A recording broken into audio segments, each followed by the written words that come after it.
एक चिराग पासवान है जो मनुवाद पाखंडवाद के पल्ले पड़े हुए हैं। हमारा ये पिछड़ा समाज भी अब बलात्कारियों की श्रेणी में और सामंतियों की श्रेणी में है। उसका कारण है वहाँ का जो एसएचओ है, वहाँ का जो थाना प्रभारी वो भी यादव हैं, उनका जो आईओ है जो केस के देख रेख के वो भी यादव हैं, और तीसरे भी थानेदार हैं वो भी यादव हैं। इस तरह से पूरे थाना का जातीयकरण कर दिया गया। कहाँ गई थी मायावती, कहाँ गए थे चिराग पासवान, कहाँ गए थे मीरा? इन्हें या तो अपना चरित्र बदलना होगा और नहीं तो जनता इनको बदल दे, ये मेरी अपील। नमस्कार, बिहारी प्रतिभा न्यूज में आपका स्वागत है। अभी हमारे साथ मौजूद है चंद्रशेखर आजाद, रावण भीम आर्मी सह आजाद समाज पार्टी के प्रवक्ता डॉक्टर वीरेंद्र भास्कर जी। सबसे पहले बिहारी प्रतिभा न्यूज में सर आपका बहुत बहुत स्वागत है। सबको मेरा क्रांतिकारी जय भीम, और आपका भी स्वागत है बहुजनवाद की तरफ से और संविधानवाद की तरफ से। सर मेरा फर्स्ट क्वेश्चन है,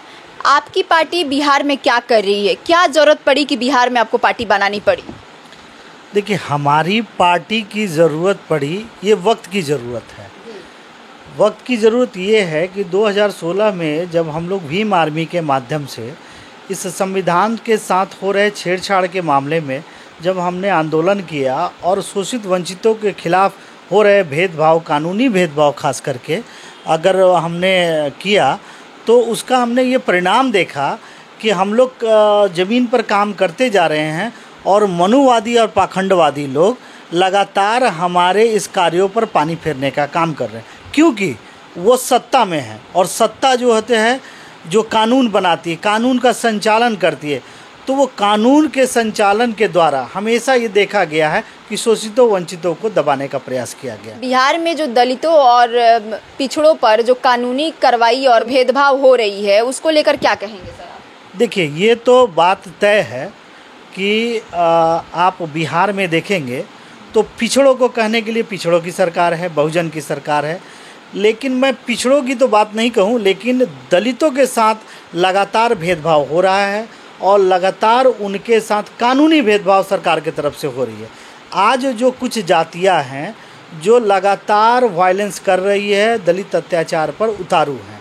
अब सिर्फ सवर्ण ही नहीं बल्कि आपके तथाकथित पिछड़े समाज भी इसमें शामिल हो गए। जैसे कि मैं आपको एक घटना बताता हूँ। 5 तारीख को ही इसी 5 तारीख को आपको 5 जून को एक नौहट्टा थाना है, उसके अंतर्गत एक दलित लड़की का, जो 14 वर्षीय लड़की है, उसके साथ सामूहिक बलात्कार किया गया। और सामूहिक बलात्कार करने वाले कौन? स्वर्ण जाति के नहीं बल्कि तथाकथित कहे जाने वाले पिछड़े यादव समाज से लोग हैं। और परिणाम क्या है? एफआईआर दर्ज होने के बावजूद भी उन पर गिरफ्तारी नहीं हुए। उसका कारण क्या है? उसका कारण है वहाँ का जो एसएचओ है, वहाँ का जो थाना प्रभारी वो भी यादव हैं, उनका जो आईओ है जो केस के देख रेख के वो भी यादव हैं, और तीसरे भी थानेदार हैं वो भी यादव हैं। इस तरह से पूरे थाना का जातीयकरण कर दिया गया है और एक उनके समर्थक समाज द्वारा एक दूसरे अपराधी समाज को संरक्षण दिया जा रहा है। जब हमारी भीम आर्मी ने इस बात का संज्ञान लिया, पीड़ित परिवार से मिला और उनसे पूछा गया कि क्या कार्रवाई हुई है, तो उन्होंने एक ढोल मटोल बात की। जब थाना में जाया गया तो उन्होंने बताया कि हम कार्रवाई कर रहे हैं, हमने 2 गिरफ्तारियां की थी, बाद में हमने जांच के दौरान उसको छोड़ दिया।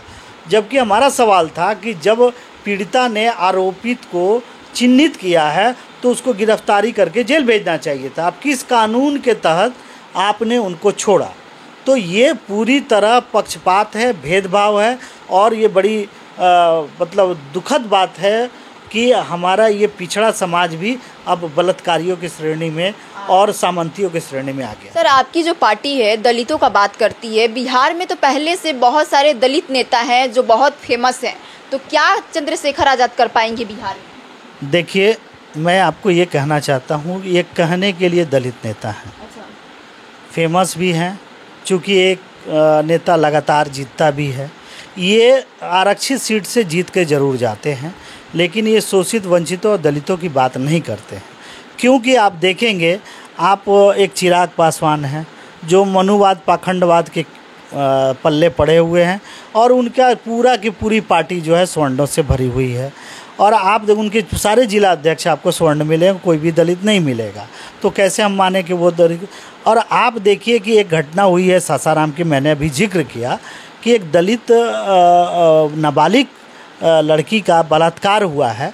तो ये दलित नेता क्यों नहीं बोल रहे हैं उसमें? मैं सिर्फ चिराग पासवान को नहीं बोल रहा हूँ, मैं ये बोलना चाह रहा हूँ कि इसमें एक बड़ी नेता हैं, वो है मीरा कुमार, जो लोकसभा की अध्यक्ष रही हैं और उनका लोकसभा क्षेत्र है। और वो जो लड़की जो है वो रविदास जाति से है। और ये जो मीरा कुमार हैं अपने को रविदास का लीडर भी कहती हैं। जगजीवन बाबू रविदासों के बहुत बड़े नेता हुआ करते थे। तो मैं ये पूछना चाहता हूँ कि आज इनकी आवाज़ क्यों नहीं खुल रही है? क्या ये सिर्फ इलेक्शन के समय में आएंगे बोलेंगे? तो मैं ये कह रहा हूँ कि ये मोह माया करने वाले और अपने सीट को सुरक्षित करने के लिए राजनीति करते हैं, शोषितों वंचितों के अधिकारों के लिए लड़ाई नहीं करते हैं। आप देखेंगे चंद्रशेखर आज़ाद रावण ये दावा नहीं करते कि मैं दलितों का नेता हूं, क्योंकि हम बहुजन के नेता हैं, हम बहुजनों की सरकार चाहते हैं।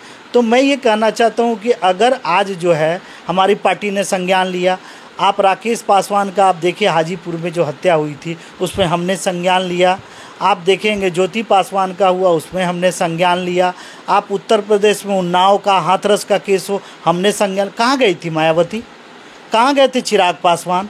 कहाँ गए थे मीरा कुमार? तो मैं आपके मीडिया के माध्यम से ये कहना चाहता हूँ कि इन्हें या तो अपना चरित्र बदलना होगा और नहीं तो जनता इनको बदल दे, ये मेरी अपील। लास्ट क्वेश्चन है सर आपसे, वर्तमान सरकार के विरोध में है या समर्थन में है?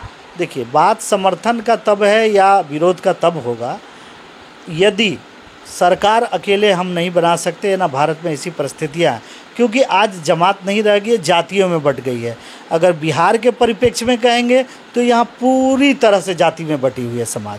तो हम इन जातियों को एकजुट करने का, बहुजन विचार लाने का प्रयास करते हैं और बहुजन की सरकार चाहते हैं। ये तो तय है, हम सामंतवादी और पाखंडवादी मनुवादी भाजपा की सरकार नहीं चाहते हैं। क्यों नहीं चाहते? उसका एक ठोस कारण है कि वो पाखंडवाद को बढ़ावा देते हैं। कि आने वाली डेट में बहुजन समाज का सरकार बन पाएगा? नहीं बनेगा, इसलिए बनेगा कि ये जो सरकार है, मौजूदा सरकार है, संविधान के साथ छेड़छाड़ कर रही है।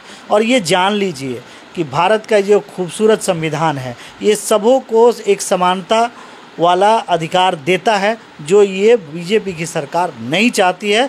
तो इसे हमें ही नहीं बल्कि तमाम उन शोषित वंचितों को एकजुट होना पड़ेगा, इनको अलग हटाना पड़ेगा। रही बात कि मौजूदा बिहार में जो महागठबंधन की सरकार है उनके साथ हम हैं या नहीं हैं, सबसे पहला सवाल मेरा आपके चैनल के माध्यम से मैं दर्शकों से जानना चाहता हूं कि कहने के लिए पिछड़ों की सरकार है, प्रधानमंत्री बनना चाहते हैं यहाँ के लोग, सरकार बनाना चाहते हैं, बीजेपी को हटाना चाहते हैं, तो क्या इनकी राजनीतिक सुचिता कहीं घास चरने चली गई कि जब उप मुख्यमंत्री का आप घोषणा करते हैं? मैं मानता हूँ कि संवैधानिक पद नहीं है, लेकिन आप दोनों ही पिछड़े क्यों उप मुख्यमंत्री बनते हैं? क्या A to Z, Tejashwi Yadav को मैं कह रहा हूँ कि A to Z की सरकार की बात करें, उसमें कहीं मुसलमान है, कहीं दलित है? आपने दलित को या मुसलमान को या दोनों को उप मुख्यमंत्री क्यों नहीं बनाया? यानी कि ये सरकार नहीं चाहती है A to Z के सरकार में दलित मुस्लिमों का, मुझे लगता नहीं है कि इसमें कहीं स्थान है। अगर वो स्थान नहीं देते हैं तो हम समर्थन में कहाँ से आएंगे? हमारा जो एकदम मुख्य उद्देश्य है, शोषित वंचितों का सुरक्षा होनी चाहिए, संविधान के उद्देश्यों को लागू होना चाहिए। इसीलिए हम कोई भी सरकार आती है जो इस तरह से बात करती है, पाखंडवाद का विरोध करती है, हम उनके साथ हैं, उनके कारवां को आगे बढ़ाएंगे, बहुजन की सरकार लाएंगे और हम तय मानिए कि इस देश को समतामूलक समाज बनाने का प्रयास करेंगे। बहुत बहुत शुक्रिया सर हमसे बातचीत करने के लिए। तो जैसा कि आपने देखा कि अभी हमारे साथ मौजूद थे आज़ाद समाज पार्टी के प्रवक्ता डॉक्टर वीरेंद्र भास्कर जी, जिनसे हम अन्य मुद्दों पे बात किए। आपका क्या प्रतिक्रिया है इनके प्रति, हमें कमेंट बॉक्स में ज़रूर बताइएगा। ऐसे ही तमाम खबरों के लिए देखते रहें बिहारी प्रतिभा न्यूज़। धन्यवाद।